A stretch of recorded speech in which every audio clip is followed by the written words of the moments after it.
بسم اللہ الرحمن الرحیم نحمدہ ونصلی علی رسولہ الکریم اما بعد وقال النبی صلی اللہ علیہ وسلم فی حدیث القدسی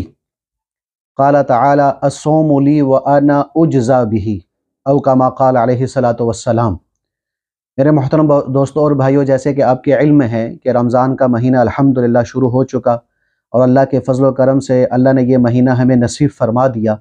اب اللہ ہمیں زیادہ سے زیادہ اس مہینے کی برکتیں اور رحمتیں لینے کی توفیق نصیب فرمائے۔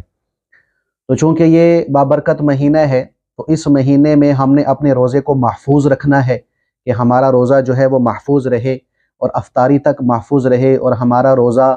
اس طرح ہو جائے کہ جس سے اللہ اس کا رسول راضی ہو، تاکہ یہ مہینہ ہمارے لیے بخشش کا، رحمت کا اور جہنم سے خلاصی کا ذریعہ بن جائے۔ اور یہ رمضان کا روزہ ایسا مبارک روزہ ہے کہ اس کے لیے اللہ جل شانہ نے ارشاد فرمایا ہے کہ یہ روزہ میرے لیے ہے اور اس روزے کا بدلہ میں خود ہوں، یعنی میری ذات اس کا بدلہ ہے کہ جو روزہ رکھے گا میں اللہ اس کے ساتھ ہو جاؤں گا۔ تو اتنی بڑی فضیلت اس روزے کے بدلے میں اللہ جل شانہ عطا فرما رہے ہیں، تو لہٰذا اب اس روزے کو محفوظ کرنا ہے۔ تو محفوظ کیسے ہوگا کہ اس کے لیے ہم چند مسائل اگر سامنے رکھیں گے تو کہ اس مسائل پر ہم نظر رکھیں، خیال رکھیں کہ جو کرنے والے کام ہیں وہ کریں، جو کرنے والے کام نہیں ہیں وہ نہ کریں، تاکہ ہمارا روزہ بچ جائے۔ تو انہی مسائل میں سے چند مسائل جو میں نے آج عرض کرنے ہیں وہ یہ ہے کہ بھی کون سی ایسی چیزیں ہیں کہ جن کے کرنے سے روزے پہ کوئی فرق نہیں پڑتا، روزہ نہیں ٹوٹتا۔ تو یہ غور سے سماعت فرمائیں تاکہ ان چیزوں کو ہم مد نظر رکھیں تاکہ ہمارا روزہ خراب نہ ہو، اور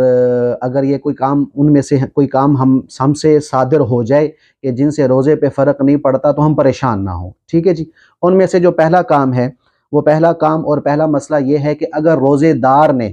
بھول کر غلطی سے کھا لیا، پی لیا، یا بھول کر کہ بھی میرا روزہ تو نہیں ہے، بھول گیا میرا روزہ ہے یا نہیں، وہ بھول گیا اور اپنی بیوی کے پاس چلا گیا، تو اس بھولنے کی وجہ سے کھانے پینے اور اپنی بیوی کے پاس جانے سے روزہ نہیں ٹوٹتا۔ کھا لیا پی لیا، بعد میں یاد آیا اوہ میرا روزہ تھا، روزہ نہیں ٹوٹے گا۔ بیوی کے پاس چلا گیا، صحبت ہوگی، فارغ ہوئے، بعد میں یاد آیا اوہ میرا تو روزہ تھا، تو اس سے روزہ نہیں ٹوٹتا۔ یہ بات ذہن میں رکھیں۔ دوسرا مسئلہ کہ آپ کے سامنے ایک آدمی رمضان کے مہینے میں بھول کر کھا پی رہا ہے،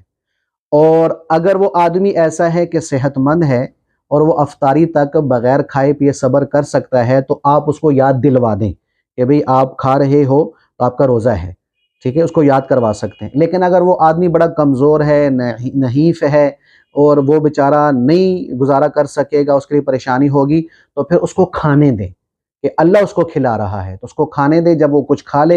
اتنا کھا لے کہ آپ کو پتہ چل گیا کہ افطاری تک وہ صبر کر لے گا، تو اب اس کو یاد دلوا دیں بھئی آپ کا روزہ ہے۔ دو مسئلے۔ تیسرا مسئلہ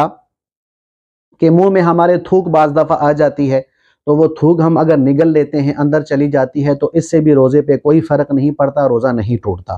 چوتھا مسئلہ کہ ایک آدمی کو پان کھانے کی عادت ہے، اس نے سحری سے پہلے پان کھایا، پان کھانے کے بعد اس نے اچھی طرح جو وہ کرلی کر لی اور غرارے کر لیے اور سارا پان منہ سے صاف کر دیا، لیکن سارا دن اس کی مٹھاس منہ میں رہی اور وہ مٹھاس محسوس کرتا رہا اور وہ مٹھاس تھوک سے مل کر اندر لے کر جاتا رہا، تو اس سے بھی روزے پہ کوئی فرق نہیں پڑتا، روزہ نہیں ٹوٹتا۔ نمبر 5 کہ ایک آدمی کو زکام تھا، اس نے ناک اتنی زور سے کھینچا کہ اس کا جو ریشہ تھا وہ گلے کے ذریعے سے اندر چلا گیا، تو اس سے بھی روزہ نہیں ٹوٹتا، اس سے بھی کوئی فرق نہیں پڑتا۔ نمبر 6 مسئلہ کہ ایک آدمی کے منہ سے دانت سے خون نکلنے لگا،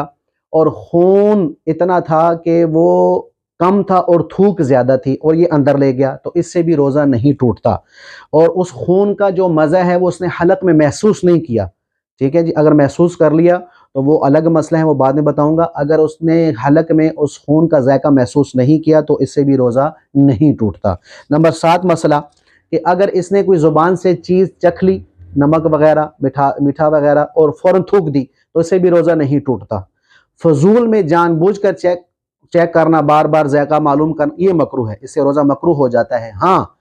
ایک عورت جس کا خامن انتہائی بد مزاج ہو، بد اخلاق ہو، کھانے میں کمی کوتاہی کو وہ برداشت نہیں کرتا، تو اس عورت کے لیے اجازت ہے کہ وہ کھانے میں نمک مرچ چیک کر سکتی ہے اور کر کے فوراً وہ تھوک دے، تو اس سے بھی اس کے روزے پر کوئی فرق نہیں پڑے گا۔ نمبر 8 مسئلہ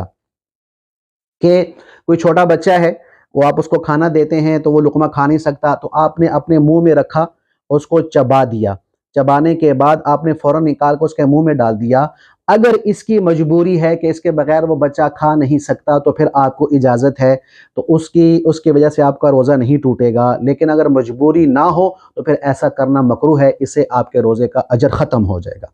نمبر 9 اور آخری مسئلہ کہ مسواک کرنے سے، چاہے مسواک خشک ہو یا تر ہو یا نیم کی ہو یا مسواک کے بعد اس کا ذائقہ منہ میں باقی رہتا ہو، ایسی مسواک کرنے سے بھی روزہ نہیں ٹوٹتا۔ تو یہ 9 مسائل ایسے ہیں کہ جن کی وجہ سے اگر کوئی معاملہ آپ کے ساتھ پیش آ جائے تو پریشان نہیں ہونا، ان سے آپ کا روزہ محفوظ رہے گا، ٹوٹے گا نہیں۔ اللہ ہمیں ان باتوں پر عمل کرنے کی توفیق نصیب فرمائے۔